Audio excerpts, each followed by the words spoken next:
Very handsome. I cleaned up 2 of those markers last week. I was up there and I never thought about it. I got home and I thought my head was all blistered and burned. Oh, yeah. So yeah. Mine's blistered too. I gotta go this evening. Oh, really? That's what you call tough.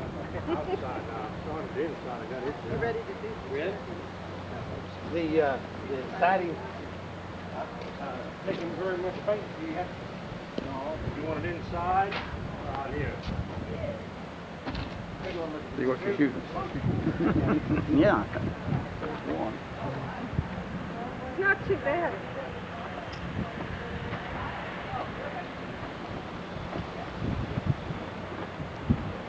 Put a 2-power extender on here, and I can just barely get the sides of that thing in the... Really? So I can stand way back there. You and I would have been one of Oh, no, we don't have to. That'll be square with the world.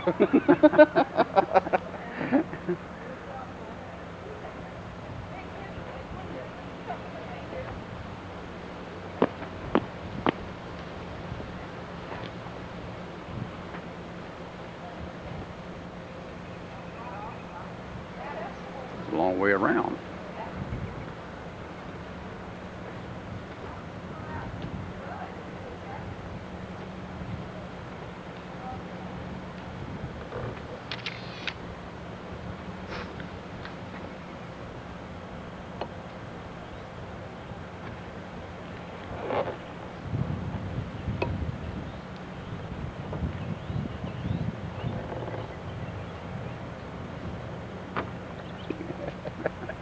That power over there is weird.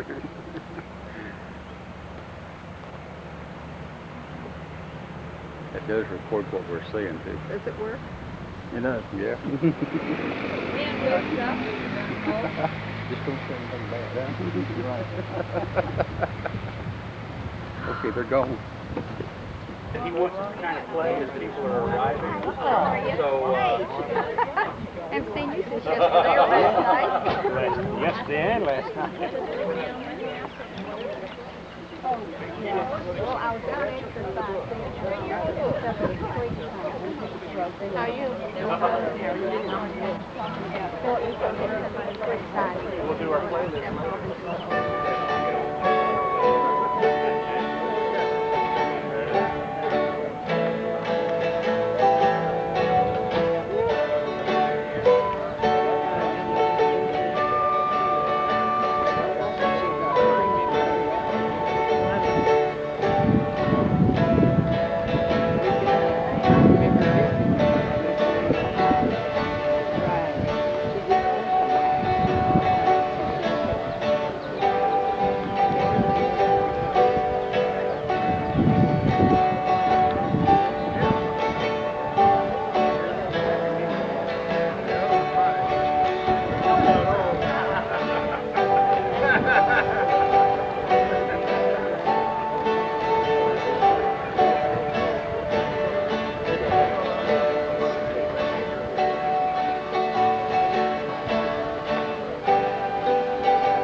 I need some more discs now.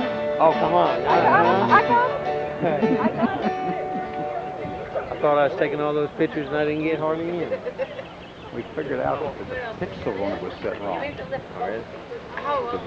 We'll holler The more foot. pixels, the less pictures. Fewer pixels, the more pictures. Too complicated for me. It was me too. I had to read the instructions several times.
Yes, that works.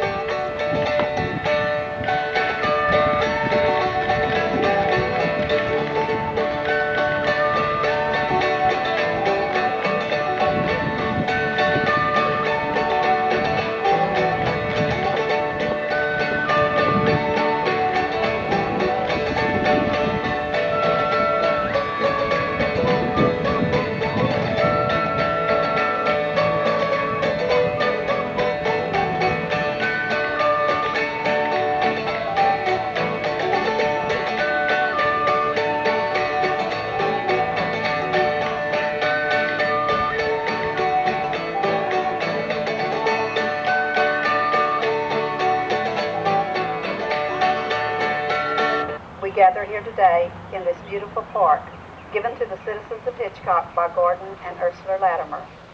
Our purpose here today, in witness whereof I have hereunto set my hand and caused the seal of the city of Hitchcock, Texas, to be affixed this 15th day of April 2002, is signed by Mayor Kyle Campbell, attests Rosemary Thyler, City of Hitchcock.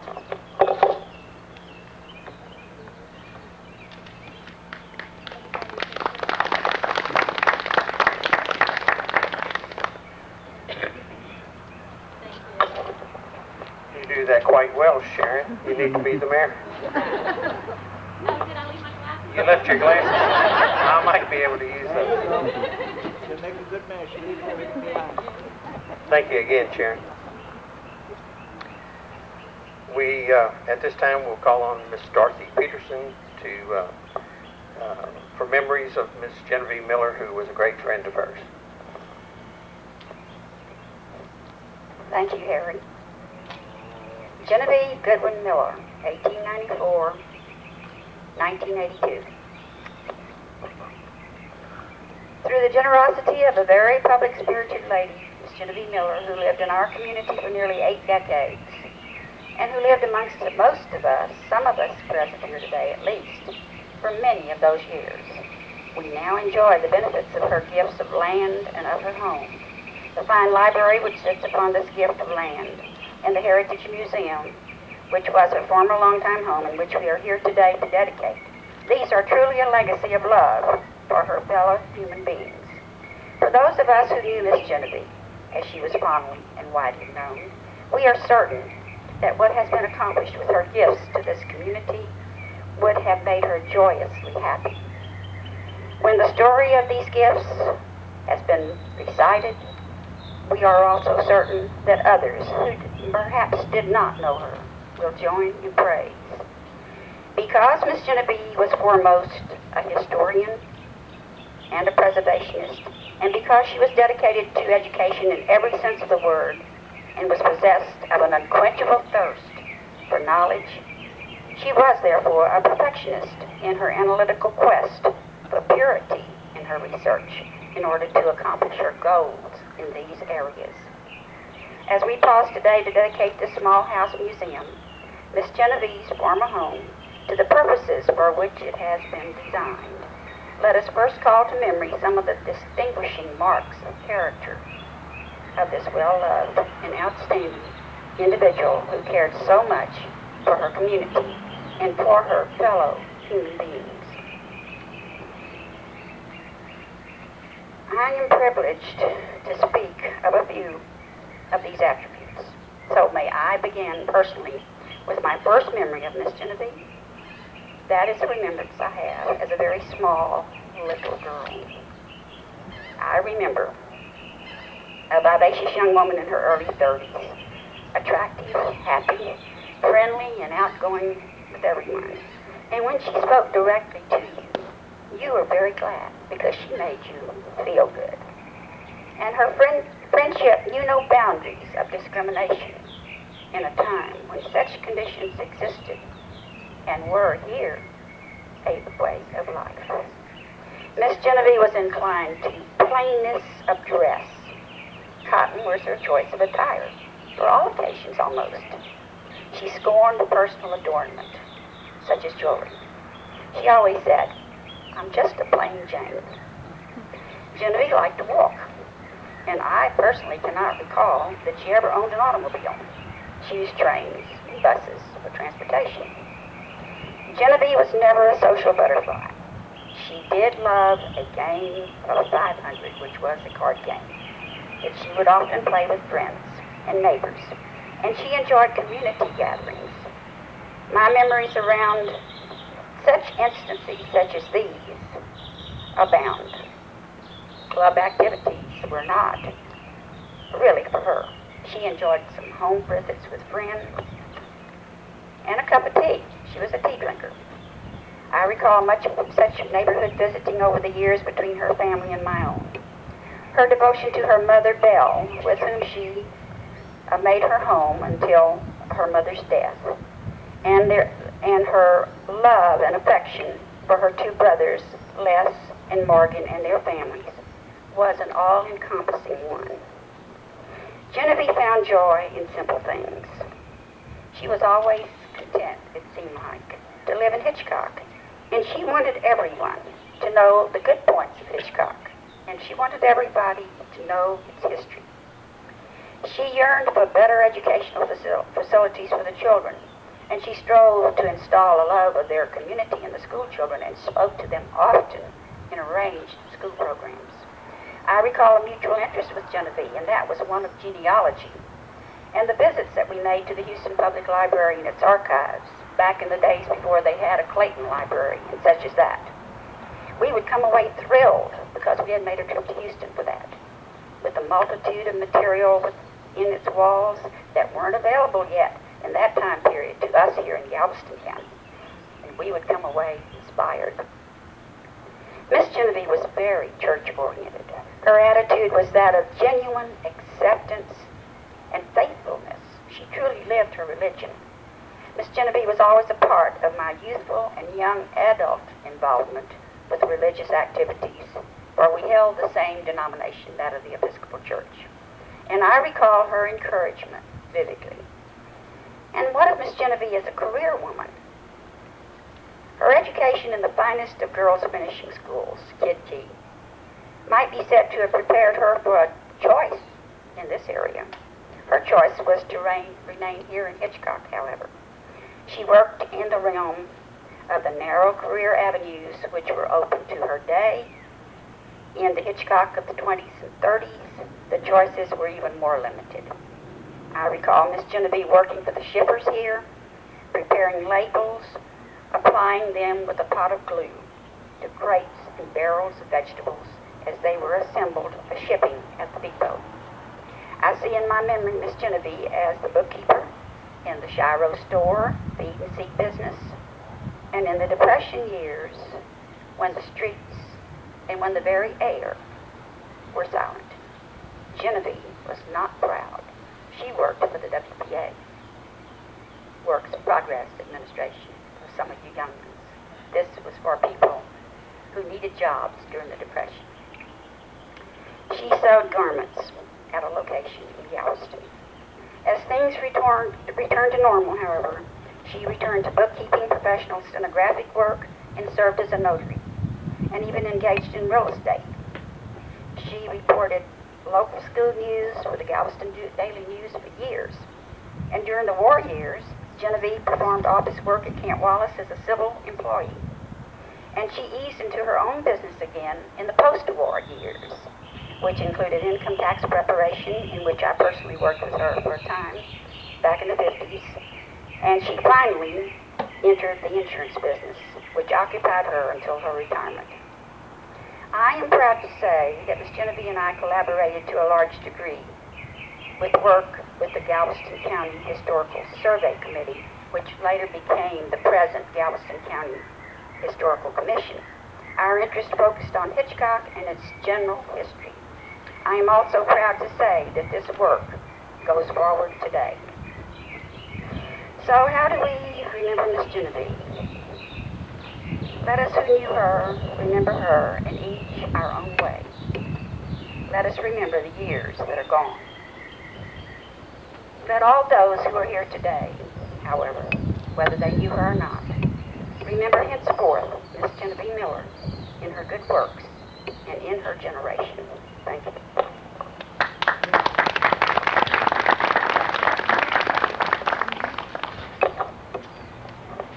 Thank you, Mr. Peterson.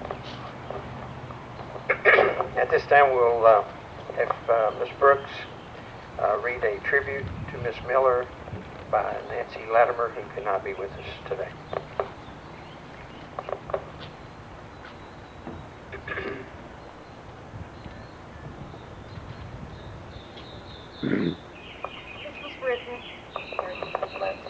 This was written in October of 1982 by Nancy Latimer, who was then on the Genevieve Miller Hitchcock Public Library Board. Few people merit the distinction of being known county-wide by only their first name. We now mourn the passing of one such notable from among our own midst, Genevieve Miller, more affectionately known by all as simply Miss Genevieve. It is with admiration and appreciation that the Genevieve Miller Hitchcock Public Library would like to honor the memory of our most generous benefactor. We are indeed proud that our cultural center bears her name. Miss Genevieve personified the greatest example of civic dedication of any woman during her lifetime in the Hitchcock community. Her biography of accomplishments attests to this. Genevieve was a woman of vision. She had a keen perception of the needs of a young and growing community. She responded to those challenges. The response was always one of progress for her area. As a young woman of 25, she organized the first library in our public school system. And Genevieve was a woman of faith. Her belief in God and His wisdom was evident throughout her life. Prompted by this abiding faith, she was instrumental in organizing our town's Episcopal community. Genevieve was also a historian.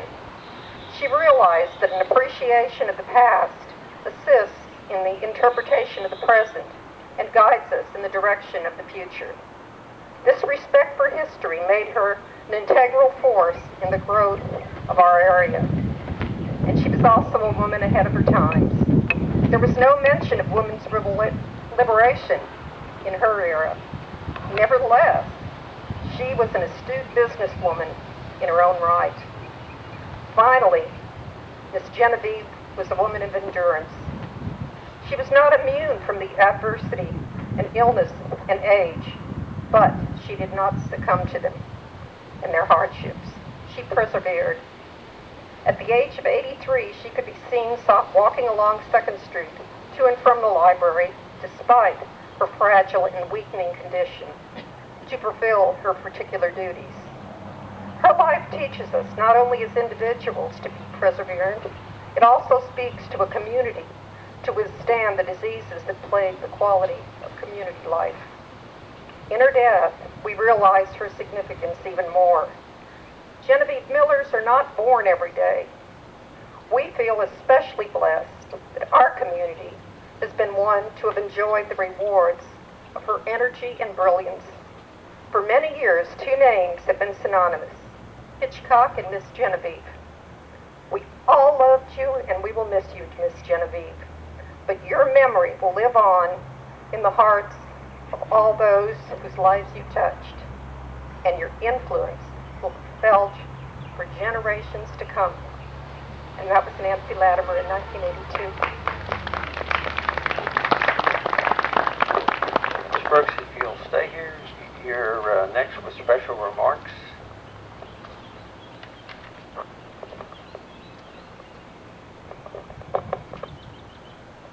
Genevieve once told me how the first school library in Hitchcock was established. In 1919, the Episcopal Church in Galveston had books they no longer needed and offered them to her. She drove a horse-drawn cart to Galveston and returned to Hitchcock with books. When she arrived at the schoolhouse, she was informed that there were no shelves to put them on. Determined that the books would be properly housed and that the children of Hitchcock would have access to them, she built the shelves herself. Hitchcock Public Library was first established in 1970 and was located in the present site of the school boardroom. And there, Miss Genevieve worked with Sally Barraway to provide library services. The library then moved to the present site of the Sunshine Shop, where Miss Genevieve still led a helping hand, and that was back in '76.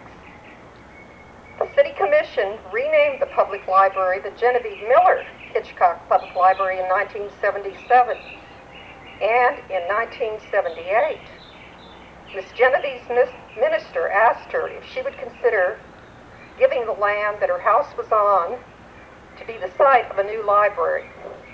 She immediately and enthusiastically replied yes. Everyone was overwhelmed by this act of generosity. I met Genevieve in 1979 for the first time when she presented the library the deed to her property. From that moment until the library opened in September of 1985, the library board, staff, and many caring and determined citizens worked hard to make a new library in Hitchcock a reality in her lifetime. And Miss Genevieve helped. She would talk about the new library to everyone and urge people to help us with the funding. She would come to the library often. She loved entertaining children with stories of Hitchcock's past. I recall her telling a school class that she remembered Hitchcock back when there were alligators in the bayous, and you should have seen how big their eyes got. The children loved listening to her. Miss Genevieve hoped that she would live to see the new library. Sadly, she died in 1982, 3 years before it was completed, but knowing that it would really happen. Soon, inspired by Genevieve, two more generous, public-spirited citizens came forward. First, Genevieve's niece, Vera Miller, deeded the Genevieve's home to the library. Second, Ursula Latimer, her longtime friend and neighbor, purchased the 2 lots adjoining the library. So the library would have a park, and Genevieve's home would not be destroyed, and it could be used for a museum. The Hitchcock Heritage Society was formed in 1984. Their first order of business was to move the house to the present location you see today. The house was to be used for a museum to house artifacts relating to Hitchcock's history. The library presently has 29,000 books and a local history department with over 2,000 items. The museum also has a large collection of items pertaining to our histories. Copies of library photos and other photos that belong to them will be on display today. The Heritage Society and library work together to display and care for items pertaining to Hitchcock's history. We strive to keep both organizations strong and vibrant. The spirit of giving and cooperation that we learned from Miss Genevieve lives on. Two of Genevieve's greatest loves were books and compiling Hitchcock history. She has left us a library bearing her name and a museum located in her former home to display items relating to her beloved Hitchcock's history. The good that she accomplished truly has lived on. Thank you.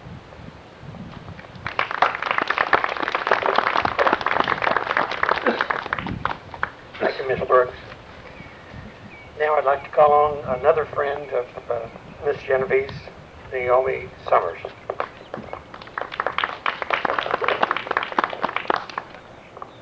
I'll take off where Mrs. Peterson left off. When we moved to Hitchcock in 1950, Miss Genevieve was one of the first people we met.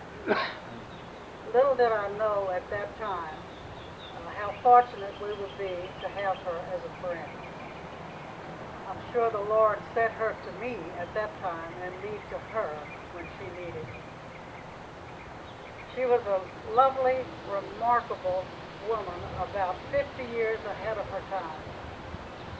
Owning her own home, going to college, owning her own home, and having a business with her friend Marvin.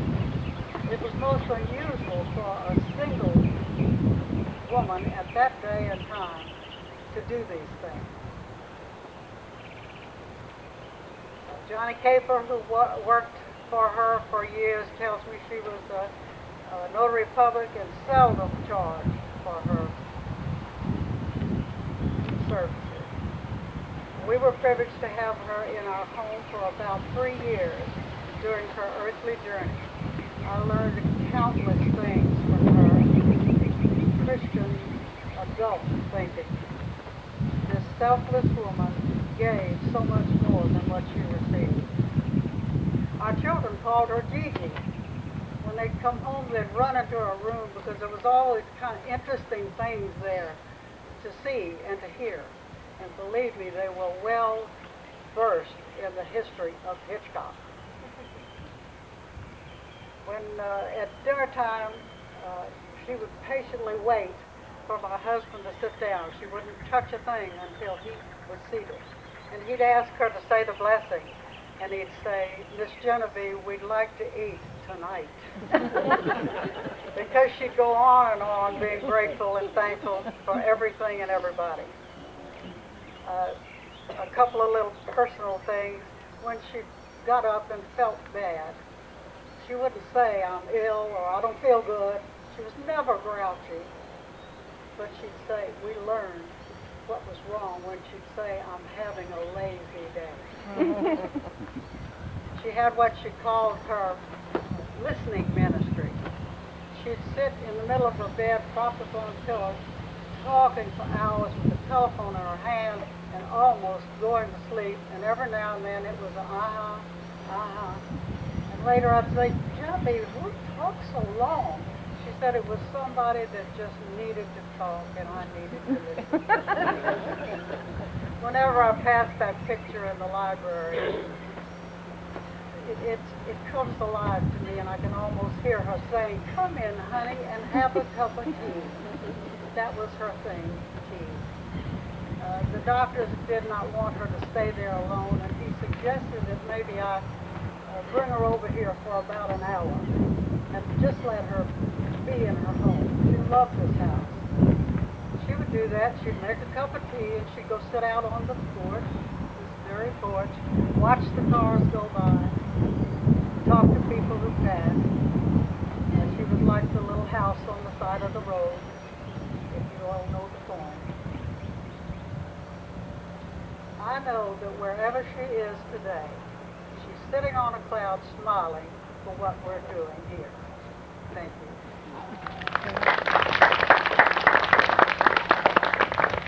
Oops. All right. Thank you, Ms. Summers. And now I'd like to have Lynette Briggs, daughter of Marvin Briggs, one of her partners, or her partner, in the insurance business. Lynette? not too long ago, I came home from a Chamber of Commerce function. I don't remember exactly what it was, and I commented to my daughter, you know, there was a lot more gray hair there than I could previously remember, and a lot more wrinkles there. And a lot of those movers and shakers and people who had led Hitchcock are starting to look like the old timers. And my daughter said, Mother, what do you think you are? That's how I remember Miss Miller. I remember her from being a very small girl and that she was very, very old. And looking at her birthday, she wasn't very, very old. I was just very, very small. And on Halloween, my dad would bring me over here first. That's when Halloween was fun and you could go to all the houses. And of course, I wasn't that thrilled about coming to the little old lady's house first. But my memory of her, I had 3 memories, but the thing that connecting with Halloween was she made really good popcorn balls. And that's what you got every Halloween when you came to Miss Miller's house, except she wanted you to sit down and kind of talk with her and see your costume, and I could not wait to leave. But she was patient and knew that I was ready to leave and go to trick or treat and get the real candy. Another memory I had that when they asked me, I thought, well, what else went on? And as I graduated from high school, I sent Miss Miller an invitation to graduation, not so much to get a present, but just basically let her know I had made it. And she sent me back a letter, which, not a pre-printed card, but a letter, and I found it in my scrapbook. And just to paraphrase it, I'm going to say that she told me that this was the beginning of a time when women could do anything, and that I was to go out and do the best I could so that my parents and my community would be proud of me. You've heard many talk about her being in business. My dad didn't get to Galveston County till it was about 1950, became partners with her and later bought her out in the business. So for her, when she talked with me later on about graduation, she said, you know, you're not limited. You can be anything you want, a doctor or a lawyer or whatever you want to be. The last memory that stands out really to me is at the Episcopal Church. If you've never been, it's like the Catholic Church have the kneelers. And as the preacher got a little long, or the sermon was kind of boring, or the liturgy went long, people kind of began to lean back against their seats. And I know you Catholics do it. I've seen you do it too. My memory of Miss Miller is she could kneel longer than anyone else you ever saw. When everyone else was already leaning against the seat, Miss Miller was on her knees, straight up like an arrow. I believe it was her belief and her time on her knees that gave her the strength and the courage that she could go and do all the marvelous things she did during her lifetime. Thank you. What Lynette did not tell you, about 3 years ago, she became a lawyer.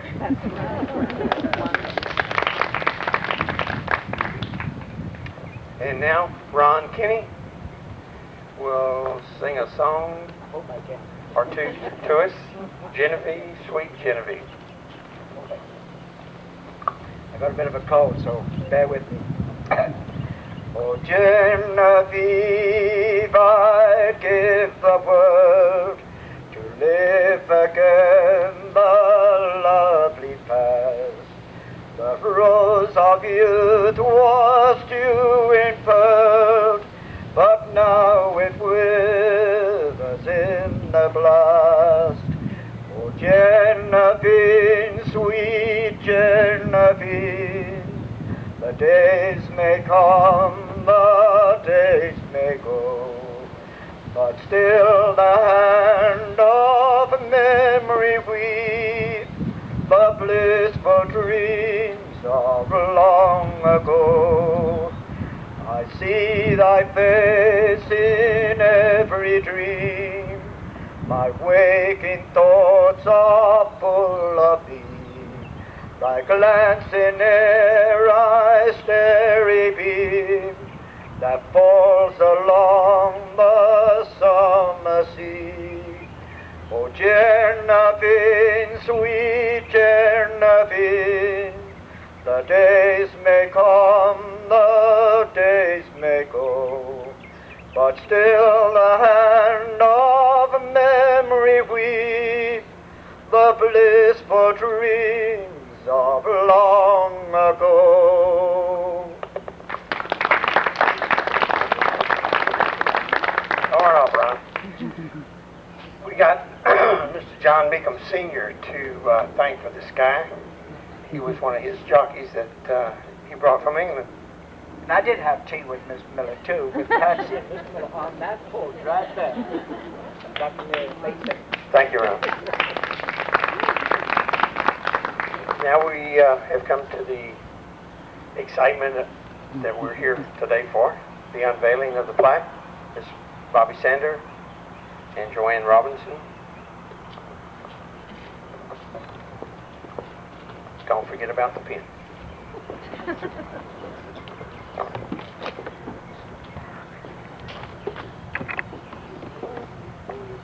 We now officially dedicate this house, the former home of Miss Genevieve Miller, as the Hitchcock Heritage Museum.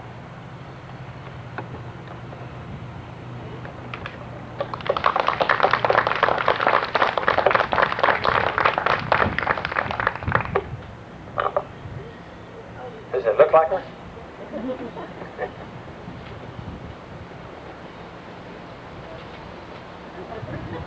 You gonna read the plaque?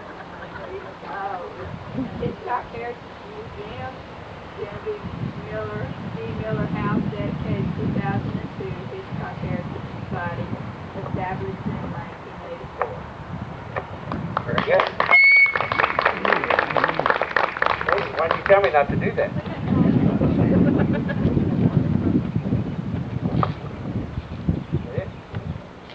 Okay, now the Saltgrass Dulcimers will entertain us.